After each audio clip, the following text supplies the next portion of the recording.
13 people have been killed in car bomb blasts in Iraqi cities of Kirkuk and Baghdad. 18 people died in Kirkuk's busy street in Sharjah, while 15 were killed in 2 car bomb attacks in Shiite district of Baghdad.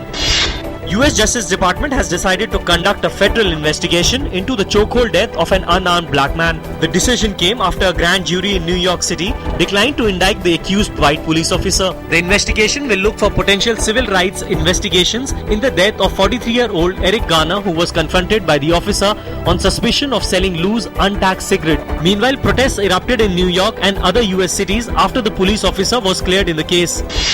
Former military ruler General Pervez Musharraf has admitted that recognizing the Taliban regime in Afghanistan was a blunder on part of Pakistan. Musharraf, however, blamed the West and the US for the birth of Al-Qaeda. Speaking to the youth parliament in Karachi, the former Pak president pointed out that Pakistan was the only country that recognized the Taliban government in Afghanistan from 1996 to 2001, as Saudi Arabia and the UAE later also backed out. In Chechnya, 19 people have been killed in a gun battle between police officers and militants. 10 police officers and 9 militants died in a firearm exchange when the militants stormed into 2 buildings, including a school in capital Grozny.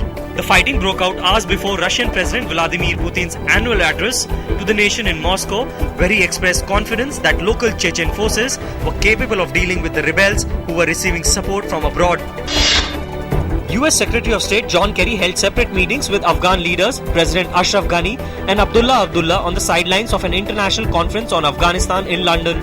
Kerry said Ghani's new government has already made moves to combat money laundering and corruption since taking office in September, in the first democratic transfer of power in Afghanistan history.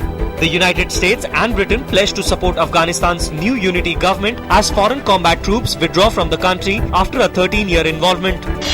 In Israel, millions of liters of crude oil have caused severe damage after spilling from a pipeline in what is described as one of the worst environmental accidents in Israel's history. The spill reached the Evrona Nature Reserve close to the Jordan border. Israeli and the Jordanian media reported that 80 people near Aqaba have been taken to hospital with breathing difficulties. The pipeline was breached during a maintenance work on Wednesday. In Poland, a toddler is recovering in hospital after being found unconscious in freezing temperatures. 2-year-old boy Adam was discovered face down in leaves, wearing only socks and a pajama top as temperatures hit -7 degrees Celsius. The boy's body temperature was 12 degrees Celsius when he arrived at Krakow Children's Hospital. Doctors said he had been brought out of medically induced coma and his health was improving. Doctor described the boy's recovery as a miracle. UN Secretary General Ban Ki-moon has said that United Nations is determined to sustain the momentum towards reaching a global climate change agreement next year. Ban said he is encouraged by the committed political will shown by UN member nations during the UN Summit on Climate Change held in New York in September. He lauded a joint statement on climate change issued last month by China and United States to limit greenhouse gas emissions.